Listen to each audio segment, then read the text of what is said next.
Olá, mais uma vez nós estamos aqui para apresentar o programa Do Jeito do Jonas. Programa que é feito do seu jeito, do nosso jeito, mas é do jeito do Jonas. Para você entrar em contato conosco pelo e-mail jonasgrebe@ig.com.br, no Facebook, Facebook/Do Jeito do Jonas. Minha página pessoal, é só escrever Jonas Grebe lá no ícone de busca do Facebook, que você encontra a minha página, pede lá para ser meu amigo no Facebook e faça lá seu comentário, vamos bater um papo, vai ser muito gostoso receber você lá no Facebook conosco. Este programa tem transmissão simultânea pelo www.guarutv.com.br, www.guarutv.com.br. E esse programa está passando agora, você está assistindo, e amanhã nós temos reprises no canal 8 e no canal 22, ok? Para me ajudar a fazer esse programa hoje, eu convidei este jovem advogado, que muito me encanta pelos seus conhecimentos, pela sua capacidade de raciocínio, que é o doutor Rodrigo Barbosa. Como é que vão as coisas, doutor Rodrigo? Tranquilo? Tranquilo, mais uma vez é um prazer enorme estar aqui no seu programa, desejar um bom dia para os que estão nos acompanhando agora ao vivo e uma boa noite para aqueles que nos verão na reprise às 21 horas aqui na Guarutv. 21 e 20 minutos. 21 e 20 minutos? Então corrigindo às 21 e 20 minutos. Legal, muito bom receber aqui o doutor Rodrigo. Doutor, diz que a linguiça está comendo cachorro, como é que é esse negócio aí? Foram apagar um incêndio lá em São Vicente e assaltaram os bombeiros. Conta isso para mim. Olha, Jonas, é o fim do fim. É tragicômico, porque uma instituição tão querida, respeitada de homens de brio que dedicam a vida para salvar a vida, eles foram chamados num incêndio recentemente, semana passada, saiu no jornal A Tribuna de Santos. Eu fiquei indignado com a notícia, porque não é para menos, eles foram para apagar um incêndio que ocorreu na favela México 70, e após o término do trabalho, um trabalho árduo, arriscado, o bombeiro assim como o policial militar, o policial civil, é um cidadão que arrisca a vida, vive constantemente em riscos, inerente a riscos, não é? E aí foram roubaram carteira, roubaram celular, roubaram aliança, corrente de ouro, dos policiais, dos bombeiros que estavam lá, que tinham acabado de apagar um incêndio. Veja bem, não estou dizendo aqui que os moradores da favela México 70 são bandidos. Não é isso em absoluto, de maneira nenhuma, porque bandidos nós sabemos que a grande maioria que lá mora e reside não é uma grande maioria de moradores da favela. Eu estou dizendo é que perdeu-se o medo, perdeu-se o respeito. O Estado ajoelhou perante a criminalidade. Por quê? Se a bandidagem tem uma atitude como essa de roubar bombeiros que foram lá para salvar vidas, significa que a bandidagem não teme o Estado. E que tanto os policiais, os bombeiros, os policiais civis, os policiais militares estão reféns como nós. Então está na hora da gente dar um basta. Esse ano é o ano ideal para darmos um basta. Temos eleições, né? Temos eleições, porque a política estadual de segurança pública tem que mudar radicalmente. Não somos candidatos, então... deixar isso bem claro. Né? Não sou candidato a deputado, a senador, a nada... Não disputarei eleição, mas a política estadual de segurança pública... Eu não vou entrar nem aqui na seara da saúde e da educação. Mas isso começa em 2006, doutor, quando foi feito um acordo com o PCC, não foi? Então, naquela revolta que houve, começaram a atirar nas bases da Polícia Militar, foi isso? Aí me parece que alguém do governo, não diria que é o próprio governador, eu não tenho essa informação, mas alguém muito próximo do governo, o secretário de Segurança Pública, foi negociar com o Camacho. É isso? Isso inclusive virou um documentário que passa no mundo todo para nossa vergonha, né? Agora, se de fato isso ocorreu ou não, caberá a história dizer. E a história mostra, a verdade aparece. Ela demora um pouco, mas aparece. Enquanto a mentira dá uma volta, a verdade percorre o mundo, mas ela vem com mais concretidade. Agora, o que eu quero dizer aqui é que ou a gente muda a maneira como a gente entende as coisas e vê as coisas, ou daqui um pouco não vai ter mais condição de viver em sociedade. Quero ser o cavaleiro do apocalipse, não é essa a minha intenção. Mas já está difícil viver em sociedade. Já está difícil viver em sociedade. Hoje você até porque na porta de casa. Eu sou um cidadão extremamente otimista, viu, Jonas? Eu ainda acredito muito nas pessoas. Agora, com todo respeito, o governador, ele não sente isso no dia a dia, porque ele não vive o dia a dia. A realidade dele é completamente distorcida da nossa. Quando ele ficar meia hora ali no túnel da Vila Zilda, passando com o carro para lá e para cá sozinho, o cara pular na frente do carro e apontar uma arma para ele, para ver se é uma realidade. O que é a realidade. Manda ele andar. O político tem que andar sozinho. Tá tendo uma inversão de valores. O político chega, tem 10 policiais do lado. A polícia tem que cuidar do povo. O político tem que administrar a cidade, o Manda ele estado. dar uma volta no Jardim Ângela, lá em São Paulo. Evidente. Agora, roubar bombeiro, trabalhando, isso é uma vergonha. Tem que mudar. Se o caminho que nós estamos escolhendo há anos não está dando nada, a gente tem que mudar. Sabe o que eu acho, doutor Rodrigo? Eu acompanho muito rede social, eu gosto, né, de rede social. Eu vejo lá o Facebook, vejo lá o Instagram, essas coisas todas aí. Aí parece um Fla-Flu, parece um Palmeiras e Corinthians. O pessoal do Partido dos Trabalhadores, que é o governo federal, falando que o pessoal do PSDB fizeram privataria, desviaram não sei o que e tal. E o pessoal do PSDB fala, não, porque vocês fizeram mensalão, vocês roubaram não sei o que. Então fala, não, vocês roubaram mais que nós. Não, vocês que roubaram mais. Não, vocês que roubaram mais. Eu acho que está na hora das pessoas de bem desse país acreditar nos dois. Porque o pessoal de um lado diz que o outro é ladrão. O pessoal do outro lado diz que o de cá que é ladrão. Eu estou convicto de que os dois estão certos. Dá razão para os dois.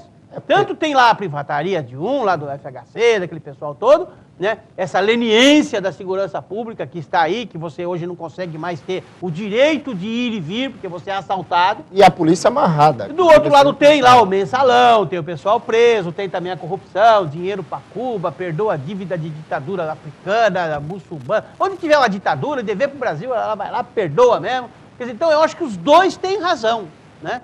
Fala-se aí, lógico que ninguém ainda levantou provas e tal, mas fala-se de que o filho do Lula ficou bilionário. Aí ontem eu estava assistindo o Roda Viva, estava lá um jornalista da Folha de São Paulo que escreveu um livro para dizer que houve um conluio do governo FHC com a Satyagraha, com o Daniel Dantas, enfim. Um lado acusa o outro acusa um, e eu estou propenso em acreditar nos dois. E como esse ano tem eleição, está na hora de nós mudarmos. Nenhum nem outro. Vamos buscar um outro caminho, doutor.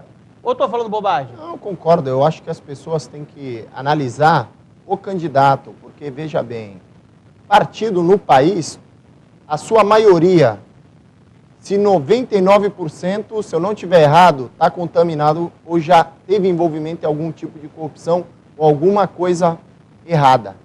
Está na hora de nós buscarmos pessoas compromissadas, como você disse, pessoas de bem, pessoas que deitem a cabeça no travesseiro e se preocupem com o que está acontecendo com a nação, com o Estado. Que não gozem do poder, que não usufruam do poder. E se utilizem do poder como uma ferramenta de melhorar a vida das pessoas. Nós vivemos num país que nós trabalhamos 3 meses para pagar imposto, ou 4. Para perdoar a dívida de ditadura. E não é só isso, não tem retorno. A saúde está ruim, a educação está ruim.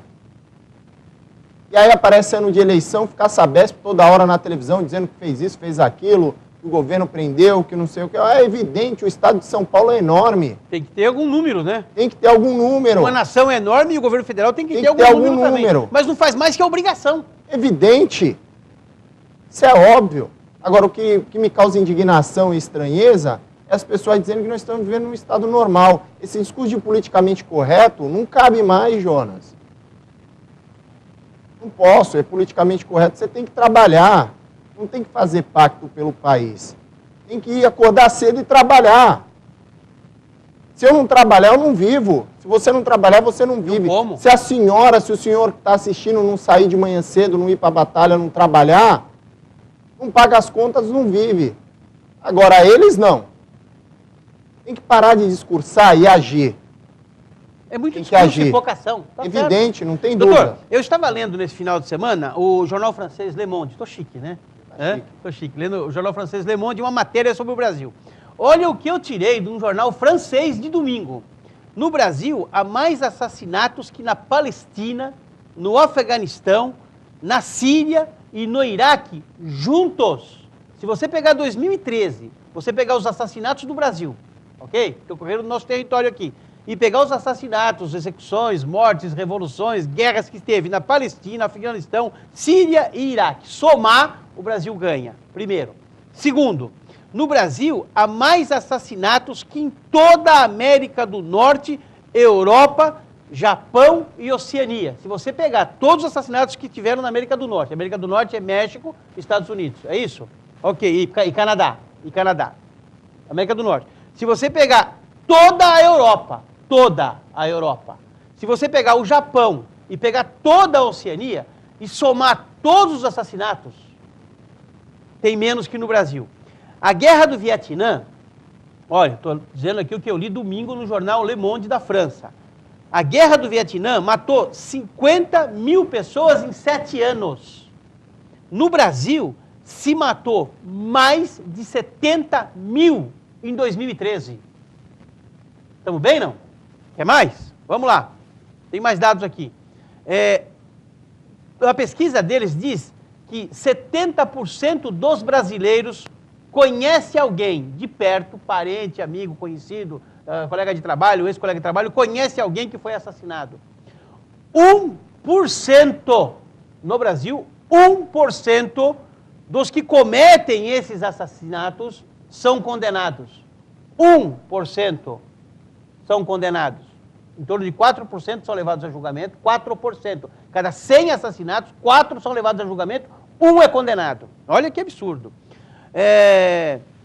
E por aqui vai, tem muito mais coisas. Eu fiquei estarrecido por se tratar de um jornal francês. Eu até anotei, fiz aquele, como é que chama, Ctrl-C, Ctrl-V, né?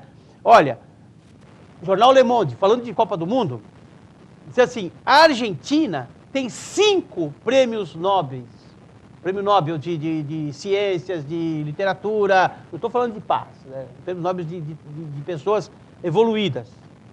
5. Colômbia tem 3. Chile tem 3. A Venezuela tem 1. A Colômbia tem 4. O Brasil 0. Nunca houve educação no Brasil, então? Né? Outra coisa. No Brasil, temos 33 milhões de analfabetos. Gente, cadê o governo? Cadê o governo estadual? Cadê o governo federal? Por que não? Cadê os governos municipais? Por que não se alfabetiza essas pessoas? No ano passado, foram jogados no mercado de trabalho, por idade, que atingiram a idade de trabalho, 300 mil novos analfabetos. Só em 2013, 300 mil analfabetos foram colocados no mercado de trabalho. No ranking da ONU, em educação de 2012, o Brasil é o 88 do mundo. 88 do mundo. Mas é pentacampeão mundial de futebol. E aí, doutor? Precisa falar mais alguma coisa? Não tem mais o que falar, né? Nós estamos chegando ao caos do caos, o fim do fim. Quero repetir, eu não sou aqui cavaleiro do apocalipse, eu sou um cara extremamente otimista. Eu acredito no país, acredito nas pessoas. Agora, está na hora dos nossos governantes, das nossas autoridades, trabalharem. Parar de querer só ganhar dinheiro e fazer mutreta. Trabalhar. Como eu, como você, como cidadão que acorda cedo. Trabalhar e ter um pinguinho de vergonha na cara. E quando sair na rua, falar, poxa, eu tenho que encarar aquele cidadão que me confiou o voto. Eu tenho que mostrar para ele que eu sou digno do voto. Sabe? Eu não posso envergonhar meus filhos, eu não posso envergonhar minha família. Isso se chama espírito público. Isso chama responsabilidade. Doutor? Vamos ao intervalo comercial. Daqui a pouquinho nós voltamos com o programa que é feito do seu jeito, do nosso jeito, do jeito do Jonas.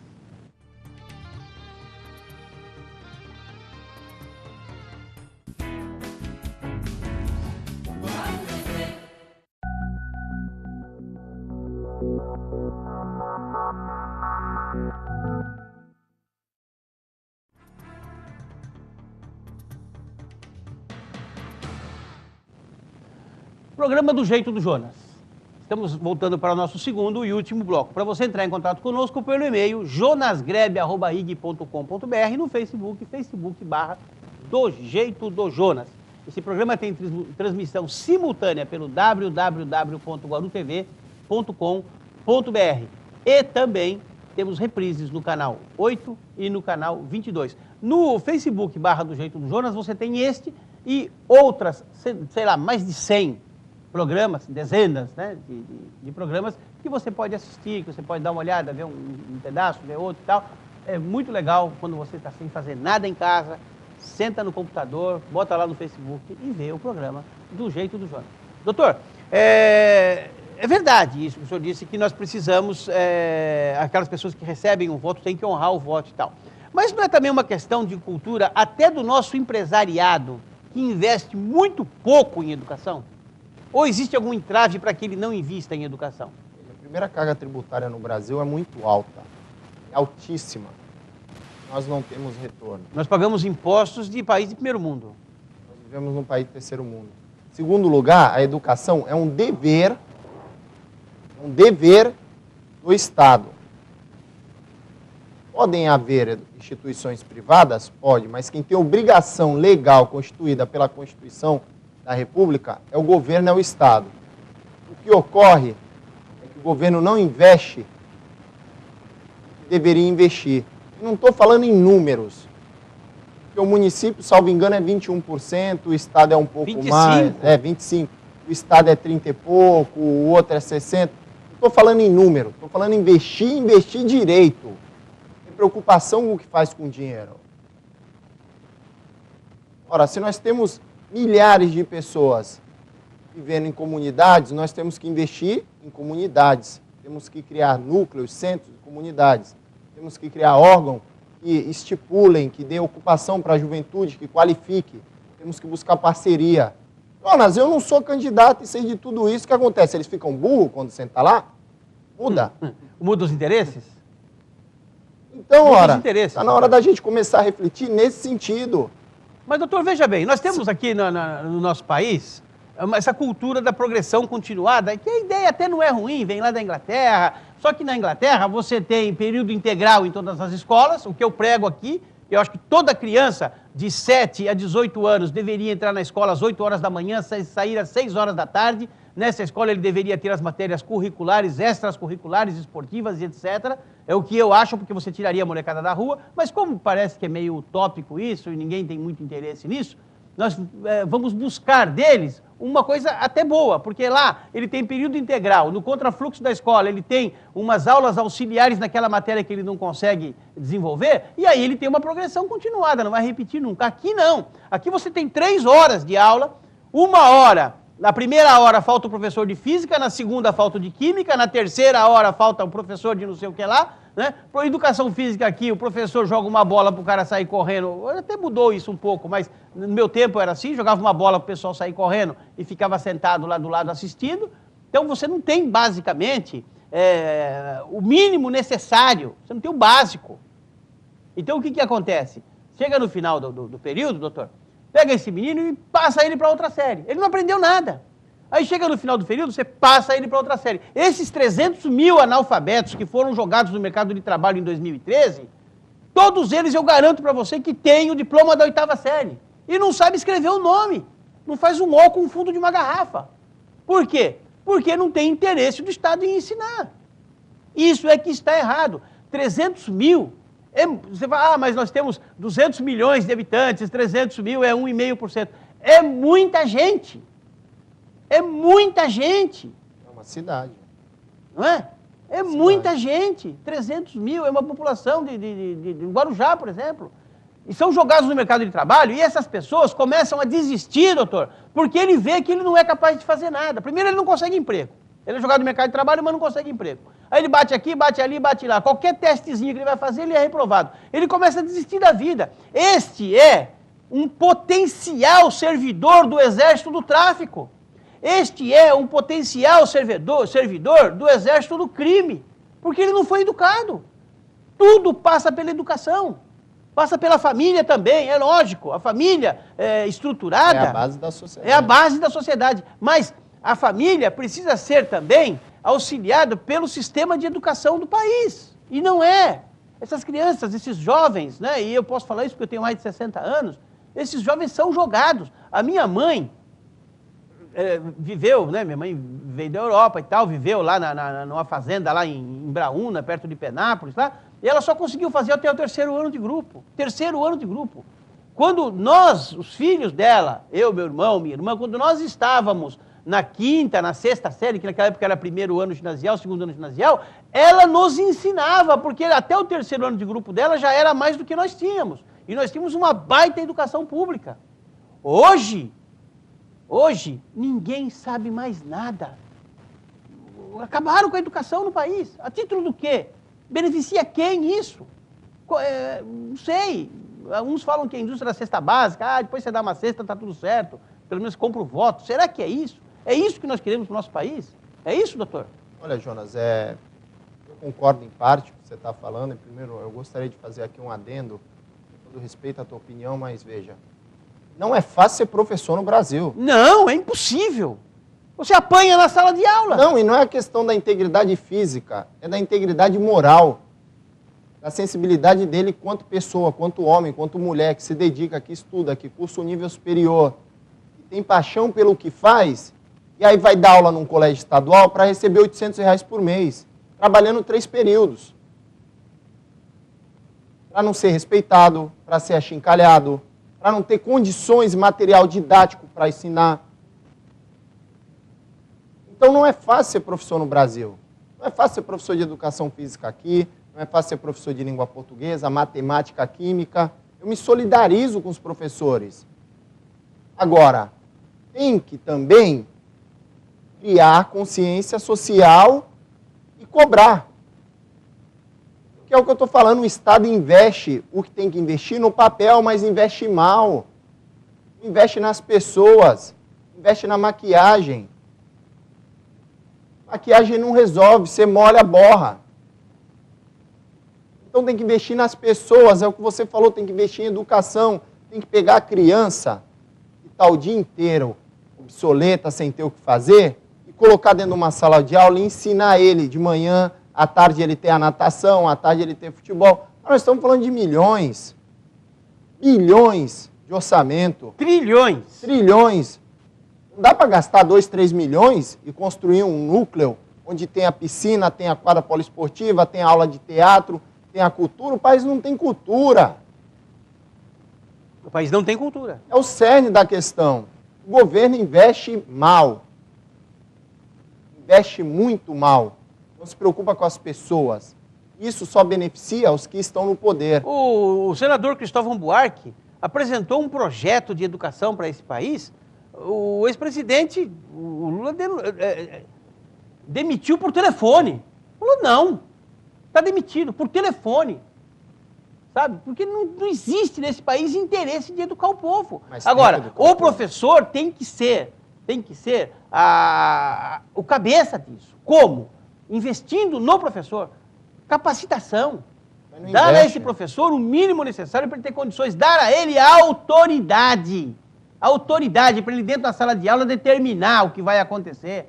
Nós temos que pegar aquele aluno que realmente não quer estudar e colocá-lo numa condição de quem não quer estudar, e aquele que quer muito estudar, colocá-lo numa condição de quem quer estudar, para que você possa formar gente para um dia ganhar um prêmio Nobel. Nós nunca ganhamos um prêmio Nobel porque nós não temos pensadores, porque nós não temos pessoas que se desenvolvam, porque aqui é a ditadura da mediocridade. Não, e todo mundo, da maneira que está o sistema, todo mundo aceita tudo. Nós temos que criar pessoas, nós vamos criar pessoas, enquanto eu viver, eu vou sempre tiver voz falar isso, conteste, busque melhora. Porque eu não sou contra o cidadão ser reeleito. Claro que não. Desde que trabalhe. Desde que tenha feito não comprando voto, né? Desde que trabalhe. O que eu sou contra é o modelo que aí está. Está escravizando o povo com um discurso de libertação. Ora, eu quero que a velhice tenha uma velhice digna. Tenha saúde na velhice. Tenha medicamento de graça para a velhice, Jonas. O cara deu a vida por nós. Trabalhou 30, 40 anos. Para depois de com 60, 70, se tiver condições de pagar R$1.000, R$1.200 num convênio médico, porque o Estado não dá essa garantia. Eu peço que a juventude tenha juventude. Seja utilizada essa garra, essa força de trabalho. Dê condições para ele entrar no mercado de trabalho, para ele produzir, para ele fazer. As mulheres têm que ter segurança. As famílias têm que ter segurança. Tem que ter o lazer. Isso que eu estou falando aqui não é inventar roda, está na Constituição. Agora, por que não acontece? Porque a maneira que leva as coisas está errada. A maneira que está conduzindo está errada. Tem que parar com o discurso, tem que parar com esse negócio, porque tudo no Brasil é pacto. Vamos fazer um pacto pela saúde, vamos fazer um pacto pela educação. Ou quando tem uma catástrofe, faz uma lei nova e não, agora vai resolver. Isso. Pegou lá o menino lá, o coronel lá, o secretário de Segurança Pública do Rio de Janeiro. Esqueci o nome dele lá, até o irmão dele era juiz de futebol aí. Beltrame? Beltrame. Aí o Beltrame vai lá em Brasília com uma nova lei, não, porque teve lá a manifestação, porque a bomba matou lá não sei quem lá, o jornalista da Globo, da Bandeirantes, então agora tem uma lei aqui da manifestação. Aí aconteceu lá, então agora tem uma lei aqui do que aconteceu lá. É só eles trabalharem. Sabe, é só eles trabalharem. Não é novidade para mim, para a senhora, para você que está nos assistindo, para o senhor, e até para você que tem partido político envolvido em manifestação. Porque quando não tinha briga, não tinha confusão, não tinha nada, que foi quando começou lá atrás o movimento pacifico. Vinham bandeiras de partido, eles tiravam. Eles tiravam. Agora toda manifestação que tem briga, tem depredação do patrimônio público, é porque tem alguém interessado que aconteça isso. O que eu digo é, tem que parar com esse discursinho de pacto e trabalhar. Passou da hora. Passou da hora, Jonas. E acabar com esse maniqueísmo, né? De o bom e o ruim, né? Ah, porque o meu partido é bom e o seu é ladrão. Não, o meu é que é bom, o seu é que é ladrão. E fica esses dois brigando, né? Quando nós temos outras perspectivas de país, quando nós precisamos fazer outros caminhos, e outras prioridades. Novas fontes. Por isso que é importante a gente pesquisar a vida da pessoa, pesquisar o dia a dia da pessoa, não é? Saber quem é, de onde vem, filho de quem é, pai de quem é, mãe de quem é os parentes, quem são os parentes, desculpa. Tem que fazer tudo isso para votar, porque com todo o respeito ao Estado Democrático de Direito, que eu me filio, sou completamente favorável, defenderei sempre a sua condição de poder falar o que pensa, desde que você respeite a minha de discordar de você. Mas se a gente parar para votar em partido, meu amigo... Vai ser problema. Vai ser problema porque não tem um que salva. O Estado Democrático de Direito implica essencialmente no direito de ir e vir. E esse direito nos foi roubado. Hoje, as pessoas têm medo de sair, as pessoas têm medo de andar, as pessoas têm medo, porque a qualquer momento ela é atacada. Então, acabaram com o direito de ir e vir. Então, o Estado Democrático de Direito está tremendamente prejudicado, ferido de morte, quando você não tem o direito. Por exemplo, lá na Rocinha, hoje de manhã começou outro tiroteio. As pessoas não conseguem sair para trabalhar. Os que saem não sabem se voltam. Isto é ferir o Estado Democrático de Direito. Doutor, 30 segundos para falar tchau. Bom, Jonas, eu queria te agradecer, dizer que mais uma vez é uma honra estar aqui, desejar meu bom dia, meu boa noite a todos que estão nos assistindo. É um grande prazer poder estar conversando com vocês, estar falando para vocês, expondo nossa opinião, e é isso. Né? E Ehrenberg, já, que é um grande doutrinador, um grande filósofo do nosso direito, quer dizer que todos os direitos que nós temos hoje e somos ostentadores foram conquistados através de luta. Nada veio de graça para nós. Então nós temos que continuar lutando para sempre estar melhorando. Isso é a vida em sociedade. É por isso que estamos aqui. Nós temos um curto período para estar aqui. Nossa passagem na Terra é muito rápida. Muito rápida. Então nós temos que fazer valer essa passagem, amar a nossa família e lutar para melhorar a condição daqueles que ainda estão por vir. Jornal Le Monde da França falando sobre o Brasil da Copa do Mundo. O que falta no Brasil é educação. Os números são assustadores, mesmo quando comparados com seus vizinhos sul-americanos. O Brasil tem hoje, percentualmente, menos universitários do que o Paraguai. Durma com um barulho desses. Que Deus te abençoe e te guarde, que faça resplandecer o seu rosto sobre ti e te dê a paz.